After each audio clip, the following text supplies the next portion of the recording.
ઉપલેટા વિદુર શખ્સો દ્વારા ખુલ્લી છરી સાથે બાવલા ચોકમાં ધમાલ મચાવવાનો મામલો।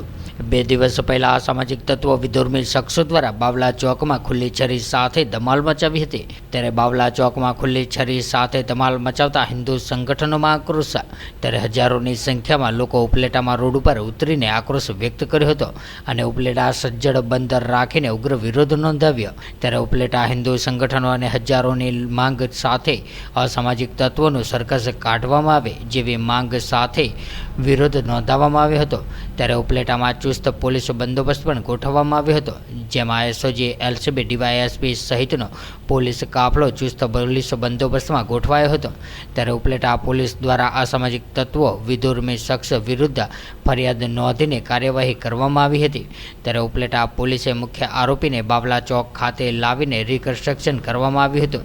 ત્યારે ઉપલેટામાં હજારોની સંખ્યામાં જય શ્રી રામના નારા લગાવવામાં આવ્યા હતા। ત્યારે ઉપલેટાના વિવિધ સંગઠનો એક થઈને ઉપલેટા સજ્જડ બંદર રાખી અસામાજિક તત્વો ઉપર કડક કાર્યવાહી કરવાની માંગ કરી હતી। ત્યારે ગત રાતથી હજારોની સંખ્યામાં લોકો ઉપલેટામાં આરોપી વિરુદ્ધ કડક કાર્યવાહીની માંગ સ્વીકારી કરીને આરોપી વિધુર્મી શખ્સને બાવલા ચોક ખાતે લાવીને માફી મંગાવી હતી। ત્યારે ઉપલેટા પોલીસની કામગીરીને ઉપલેટા હિન્દુ સંગઠનો દ્વારા આવકારવામાં આવી હતી।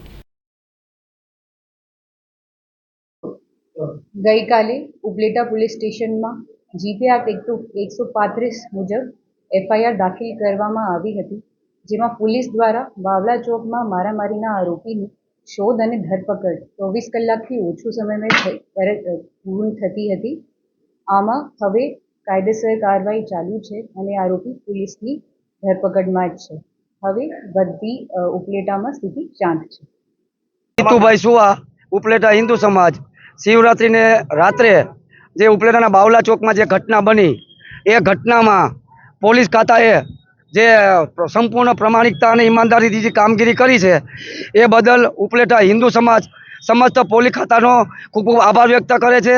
અને આ સાથે મારે એક હિન્દુ સમાજને પણ કહેવાનું છે કે જ્યારે આવું કાંઈ પણ બને ત્યારે એકતામાં રહેજો। એકતામાં જ અનેકતા છે, બટેગે તો કટેગે। જય શ્રી રામ, ભારત માતા કી જય।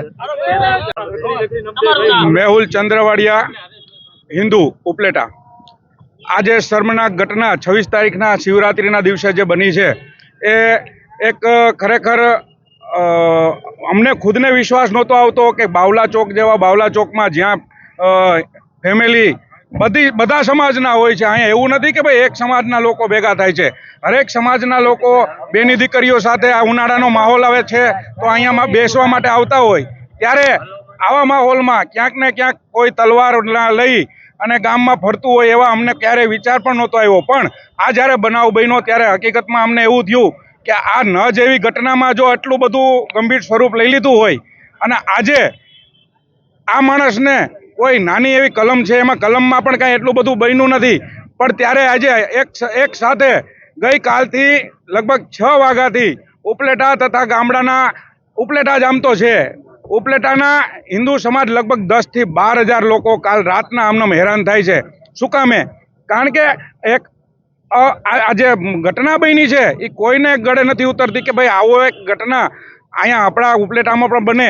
આ એક તમામ વેપારીઓનો એક સૂર છે, એક વેપારીઓ કરતાં પણ વિશેષ જે બેનું દીકરીઓનો આ એક ચોક કહેવાય છે કે આ ચોકમાં ક્યારેય કોઈ ગંભીર બનાવ બનતો નથી, એવા ચોકમાં આવા બનાવ બને છે। ત્યારે આવા લોકોને ખરેખર શાન ઠેકાણે લેવા માટે થઈ હિન્દુ સમાજ આજે ભેગો થયો છે। હું માનું છું ત્યાં સુધી 10-15 હજાર તો હું મિનિમમ કહું છું। ત્યારે આવી ઘટના હવે ક્યારેય નહીં બને એવી તો અમને પણ ખાતરી બની છે, કારણ કે હિન્દુ જાગી ગયા છે। હિન્દુને આવી રીતે ક્યાંક ને ક્યાંક નાના એવા બનાવ બન્યા હોય તો જાહેરમાં આવવું પડશે અને આવી રીતે સંગઠન કરીને ભેગા રહેવું પડશે। અને પોલીસે ગઈકાલથી લઈને આજ સુધીમાં જે એનો સહકાર આપ્યો છે એ બધાનો હિન્દુ સમાજ વતી અમે આભાર માનીએ છીએ અને આવા બનાવ હવે ના બને એવી પણ પોલીસ ખાતરી આપે અમને, બસ એટલી અમારી વિનંતી। એ લોકો ભેગા થયા છે એને ખરેખર દિલથી આભાર જ માની શકીએ અને હિન્દુ સમાજનું એક સંગઠન કહી શકીએ, બીજું કોઈ અમે ના બોલી શકીએ। કૌશલ પરમાર, સમસ્ત ઉપલેટા સમાજ। ગત પરમ દિવસે 26 તારીખે શિવરાત્રીની રાતના દિવસે ઉપલેટામાં ક્યારેય ન બની એવી ઘટના એક વિધર્મી દ્વારા ખુલ્લા ચોકની અંદર છરી લઈ અને દહેશત ફેલાવી આના વિરોધમાં ઉપલેટાની અંદર સમગ્ર વેપારીગણ અને પૂરેપૂરો ઉપલેટા એ એકત્રિત થયું. ગઈકાલે એનું રિકન્સ્ટ્રક્શન એટલે કે પંચનામું કરવા માટે અહીંયા લઈ આવવાના હતા. હજારોની સંખ્યાની અંદર જનમેદની ભેગી થઈ હતી, પણ ગત રાત્રિએ એમને હાજર કરવામાં ના આવ્યા.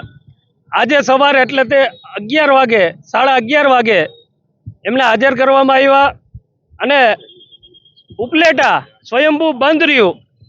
ઉપલેટા શહેરે પૂરેપૂરો સપોર્ટ આપ્યો અને આ વાત ક્યારેય પણ ઉપલેટા આવી ગોજારી જે ઘટનાઓ બને છે, આવી લુખ્ખાગીરી છે, એને ક્યારેય ચલાવી લેશે નહીં. આ એક સ્પષ્ટ પ્રકારનો મેસેજ એ ઉપલેટા સમાજે, હિન્દુ સમાજે આ સમગ્ર ઘટનાને લઈને પૂરા દેશભરને આપ્યો છે. અને આ જ રીતે જ્યારે પણ આવા લુખ્ખા તત્વો ખુલ્લી છરી લઈને અને આવા લુખ્ખાગીરી કરવા માટે નીકળે ત્યારે ઉપલેટાની જનતાને મારી અપીલ છે, પૂરા હિન્દુ સમાજની અપીલ છે કે આ જ રીતે એક થઈ અને બહાર નીકળીએ. અસ્તુ ભારત માતા કી જય. જય જય શ્રી રામ. આરોપીઓ અંદાજિત 4 છે. એક મુખ્ય આરોપી છે. એ મુખ્ય આરોપીએ એમની ગાડી અથડાવવાની હતી, પણ અથડાણી નહીં, સામે કોઈ રિક્ષા ચાલક હતા અને નીચે ઉતરી અને ગાળાગાળી કરવા માંડ્યો. રિક્ષા ચાલકને માર માર્યો. રિક્ષા ચાલક ફેમિલી સાથે હતા. એ રોંગ સાઈડમાં આવતો હતો, જે બાઇક ચાલક વિધર્મી છે, છતાં પણ રિક્ષા ચાલકને દબાવવાનો પ્રયાસ કર્યો અને રિક્ષા ચાલકને માર માર્યો. ત્યાર પછી રિક્ષા ચાલકે એનો પ્રત્યુત્તર આપ્યો તો એના મિત્રોને બોલાવ્યા.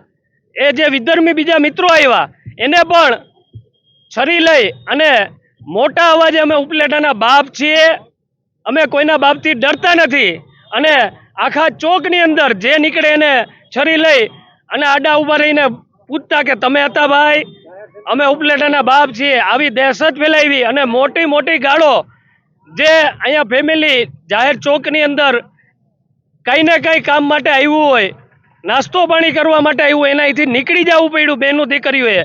આવી પરિસ્થિતિ ઉપલેટાના જાહેર ચોકમાં બાપુના બાવલામાં આ ઘટના બનેલી છે અને આ ઘટના ખૂબ જ શર્મનાક છે.